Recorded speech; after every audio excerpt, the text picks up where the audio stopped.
Selamat pagi Bapak Ibu Saudara terkasih di dalam Tuhan Yesus Kristus. Apa kabarnya? Semoga semua dalam keadaan baik-baik saja. Pagi ini kita akan sama-sama merenungkan kebenaran firman Tuhan. Mari kita berdoa terlebih dahulu sebelum kita merenungkan kebenaran firman Tuhan. Mari kita berdoa. Selamat pagi Tuhan Yesus, kami mengucap syukur untuk kasih setiamu di mana kami boleh bangun pada pagi hari ini. Sebentar kami akan merenungkan kebenaran firman Tuhan. Mari Allah Roh Kudus kiranya boleh menolong hati dan pikiran kami agar kami dapat mengerti kebenaran firman Tuhan. Terima kasih Tuhan, di dalam nama Tuhan Yesus kami berdoa. Amin. Saudara, kita sama-sama akan merenungkan kebenaran firman Tuhan dari 2 Raja-Raja 9 ayat 1 sampai dengan yang ke-15. Namun saya hanya akan bacakan dari ayat 4 sampai dengan ayat yang ke-7 saja. Tema pada hari ini akan saya beri judul, Dipakai Walau Tidak Sempurna. Ayat yang keempat, lalu nabi muda itu pergi ke Ramot Gilead. Setelah ia sampai, maka tampaklah panglima-panglima tentara sedang duduk berkumpul, lalu ia berkata, "Ada pesan kubawa untukmu ya panglima?" Yehu bertanya, "Untuk siapa dari kami sekalian?" Jawabnya, "Untukmu ya panglima." Lalu Yehu bangkit dan masuk ke dalam rumah. Nabi muda itu menuang minyak ke atas kepala Yehu serta berkata kepadanya, "Beginilah firman Tuhan Allah Israel, telah kuurapi engkau menjadi raja atas umat Tuhan, yaitu orang Israel. Maka engkau akan membunuh keluarga tuanmu Ahab, dan dengan demikian aku membalaskan kepada Izebel darah hamba-hambaku, nabi-nabi itu, bahkan darah semua hamba Tuhan." Sedemikian jauh pembacaan firman Tuhan. Berbahagialah kita yang bukan hanya mendengar tapi melakukan firman dalam kehidupan kita sehari-hari. Saudara, jika minggu lalu kita sudah mendengar bahwa Elia itu adalah seorang nabi Tuhan yang tidak mengalami kematian secara fisik, tapi dia diangkat oleh Tuhan. Namun Elia itu juga memiliki tugas yang belum ia laksanakan. Sewaktu Elia depresi dan dia melarikan diri dari Izebel, setelah itu Tuhan mengkonseling dirinya. Elia kemudian setelah dikonseling diberikan tugas oleh Tuhan untuk mengurapi Yehu menjadi raja. Tetapi Elia tidak melakukan tugas tersebut. Nah, siapa ini sebenarnya Yehu? Kalau misalnya kita baca di 2 Raja-Raja 9, baik itu dari ayat yang ke-5 ataupun ayat yang ke-7, kita dapat mengetahui bahwa dia adalah bawahannya Ahab. Kemungkinan dia adalah salah seorang dari jenderal perangnya Ahab. Nah, Ahab itu sudah mati karena dia berusaha untuk melawan Raja Aram dan merebut wilayah Ramot Gilead. Nah, pada waktu itu Aram diserang oleh Raja Yehuda dan juga Raja Ahab pada saat itu, tetapi Raja Aram kemudian mengalahkan Raja Yehuda dan juga Raja Israel.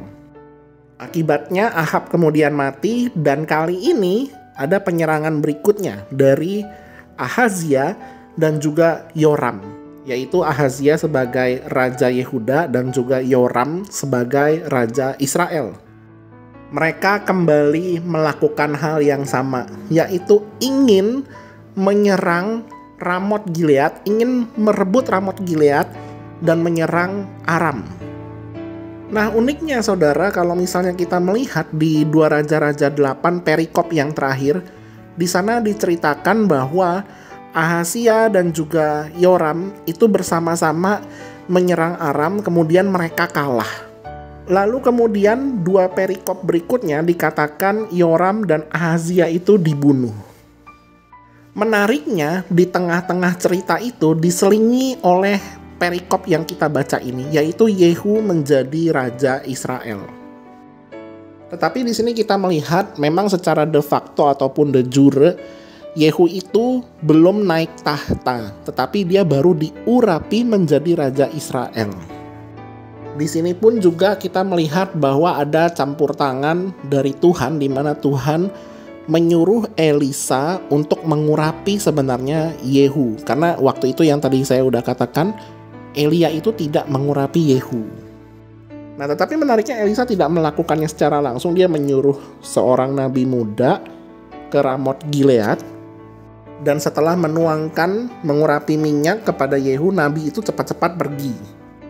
Ada yang mengatakan, oh Yehu ini karena dia adalah seorang yang bengis, maka nabi itu cepat-cepat pergi. Tetapi saya berpandangan yang lain. Saya melihat bahwa sebenarnya nabi muda itu disuruh oleh Elisa supaya tidak terlalu lama berada di sana agar tidak terjadi perpolitikan yang menyeret mereka untuk masuk ke dalam perpolitikan yang sedang carut-marut pada saat itu. Kenapa? Karena kalau misalnya kita lihat respon dari orang-orang atau teman-teman Yehu itu setelah mereka melihat bahwa Yehudi itu diurapi, mereka langsung mengangkat senjata untuk memberontak melawan Ahab, melawan keluarganya Ahab. Tetapi tafsiran manapun, baik itu tafsiran bahwa Yehu adalah seorang yang bengis, ataupun seorang nabi muda itu tidak mau terlibat perpolitikan yang mengancam nyawanya, biar bagaimanapun kita dapat melihat bahwa Tuhan memilih orang yang tidak sempurna untuk dipakai menjadi alatnya. Saudara, kita semua yang ada di zaman ini pun sebenarnya juga adalah termasuk orang-orang yang tidak sempurna itu. Kita ada banyak kekurangan yang mungkin orang lain tidak kita ketahui. Tetapi sebenarnya Tuhan masih mau memilih kita, mau memakai kita, karena itu kita jangan menghindar dari panggilan Tuhan. Layanilah Tuhan selama engkau masih sehat, layanilah Tuhan selama engkau masih berkecukupan, dan jangan melayani Tuhan pada saat ketika kita tidak punya apa-apa kekuatan lagi, lalu kita mengharapkan sesuatu daripada Tuhan. Itu adalah sebuah contoh pelayanan atau sebuah contoh tindakan yang sesungguhnya mengharapkan timbal balik daripada Tuhan. Kita melayani Tuhan bukan karena kita mengharapkan sesuatu daripada Tuhan. Kita melayani Tuhan karena itu adalah ungkapan syukur kita karena Tuhan begitu mengasihi kita. Tidak apa-apa jika kita tidak sempurna, karena tidak ada manusia yang sempurna di dunia ini. Yang Tuhan inginkan hanya satu, yaitu agar kita mau bersedia dipakai untuk menjadi alatnya. Kiranya Tuhan Yesus memberkati kita sekalian. Mari kita berdoa. Terima kasih Tuhan, kiranya Engkau yang boleh menolong kami agar kami boleh menjadi alat-alat-Mu di dalam kehidupan kami untuk memancarkan kemuliaan Tuhan.